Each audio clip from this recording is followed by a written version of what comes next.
So, how long have you been gardening here? Oh my goodness. Well, I've lived here since 1970, so I guess you could say since the early 70s. Oh my gosh! I had wow. a little patch out back where we have our shed now that had, I think my first thing I ever grew there was corn. So you've been doing this basically your whole life.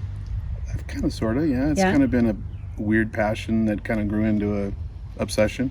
Very cool. So, what do you remember specifically about the yard while growing up? This tree, Yeah. yeah, that was, I used to climb that tree when I was a kid. We had a crabapple tree in this corner, but it's no longer here, obviously. But that was a fun climbing tree, but this was always the climbing tree. So, does the garden look now anything at all like it did when you started? So, what types of differences are there? Goodness. God, if we could show you pictures. Unfortunately, we didn't take many pictures in the beginning, but it was a blank slate. Yeah. Yeah. Well, We had it had bones. It Yeah. had the tree and these And these trees leafing here. cedars, yeah. Kind of the focal points, if you will. Yeah. Yeah. Well, we had a lot of what is those evergreen bushes that we pulled out, and a lot of Arborvitaes. things that had. invasive ground cover. Yes. Oh wow! Yeah, All so we right. did a lot of removal and work just to get down to the bones of the beds, and Yeah. and then we've created Created ever beds, since, yeah. and We've created change some- it a little bit every year. Was there a vision or an overall plan for the garden at any point, or have you just been winging it along the way? I think definitely there was no vision, there was no plan, but we have visions and plans at the beginning of every season. Yeah. Mom usually has a vision for a bed or a garden. I usually have a vision for color or types of plants that I want, and then we usually have some sort of building project every year too that we have to get his muscle involved in, right? My carpentry skills. Yes, your carpenter. So, what does gardening mean to you? Oh, I like to hear your answer. Yeah, I gotta hear that. I was just gonna say, you gotta. What does gardening mean to me is it's my therapy. It's my heart. I connect with the dirt. I need it, and every spring, being able to lay on the grass is like a thrill. And I think I stay awake at night thinking of the garden and compost. I think of compost too. It's like one of my dreams. Scary dreams. Yeah. And then I hit them with stuff and they all kind of go, roll their eyes and go, okay. So, can you talk a little bit more about the composting? Any organic practices, watering? It's all organic, and we don't use anything naughty. And we've composted pretty much regularly. We're in between compost bins Recycling right now. bins, yeah. We've also used Zoodoo and the bedspread from the zoo as well over the years. And then we just finally installed a rain barrel. And yesterday just finished installing a little Drip system. drip back. system for our tomatoes so that the tomatoes didn't have to be individually watered, that they could all be Because we watered have like at 18 once. of them. So Yeah. So, what is your favorite thing about the garden?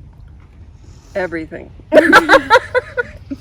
I have my moments of certain things. I mean, this year we did a whole white story and a pink story, and I really enjoyed those. But we have every year it's a new area, a new difference. And his is the Mine, blueberries. the blueberries. I was gonna say my favorite area is the blueberries. I made it purposely a hedge all the way around the front. So, I catch people walking by all the time. Do you mind if I have it? And then we have a raspberry patch in the back. Those are my two favorites. Yeah. And then the tomatoes. What about essential tools? What do you have to live with? What do you have to have in your garden? My trowel, my knee pad. Your knee pad. Yeah. The trowel and the knee pad, and I mean, just it's because it's part of the garden, but we have one of those electric mowers, and it's so much nicer than Yeah, that's what it the was. gas mowers. And Yeah, we've transitioned to all Battery battery powered. powered tools. Mower a couple years ago, but most of our tools now are battery too, and it's like so much Makes easier. life easier. You're not dragging cords. Yeah. yeah, But a good shovel. yeah, good shovel you I- gotta have. If it's a good sturdy shovel, I mean, she will call me all the time. I can't get this. I come over with my shovel. Boom, boom, it's out. Yeah. I mean, I pulled 3 stumps out this year. Yeah. I mean, we've done it. Great. So, what are your next steps? What's next for your garden? Well, we are just finishing building a little mini deck around our hillbilly hot tub, we call it. It's a stock tank pool, and creating kind of a little oasis, or like what did we call it? Little more tropical area around the sports court and the pool. So that's what we're kind of focusing on right now. We want to do a covered area at some point, but it's always there's always a project.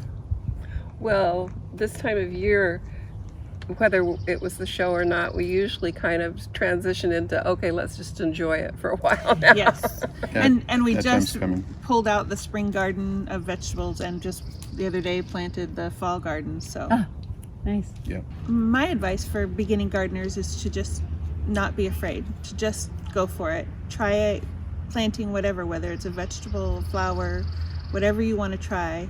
Don't be afraid and just go for it. Great advice. So talk to us about your favorite parts of the garden. What's yours?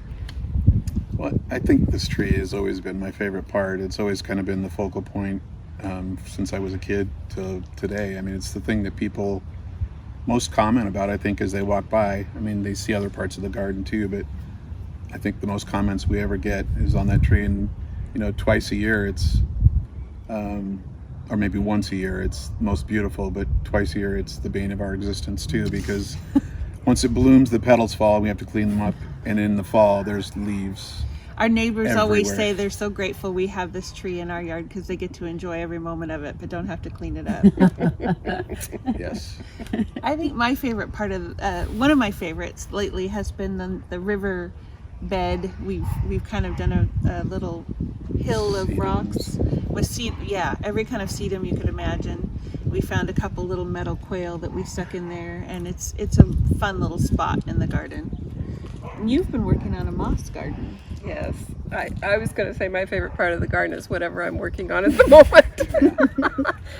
and we did do a moss garden this year, and then I done a little secret garden in the back this year with the water feature and stuff, and that's like How fun. Spot to go hide. Yeah, we have two new water features this year that are really cool. Yeah. So those are kind of the new fun things. But Anything else you would like to add? gosh. No, I think just reiterating that I think I think we're lucky that we live on a corner, because we get to share it with everyone, and we get walkers in the neighborhood all the time. I had a little boy come up to the door the other day and asked me if he could wash our car. And I was in the midst of work, and I said, come back later, and he walked away and he goes, by the way, I really love your yard. And for a 10-year-old to say that, you know that it's nice to be able to share it with the neighbors in the neighborhood. Yeah, that's great. There's not a day that goes by really that we're out here and somebody doesn't walk by and comment. Yeah. So it's pretty cool. What a nice feeling. Yeah. Yeah.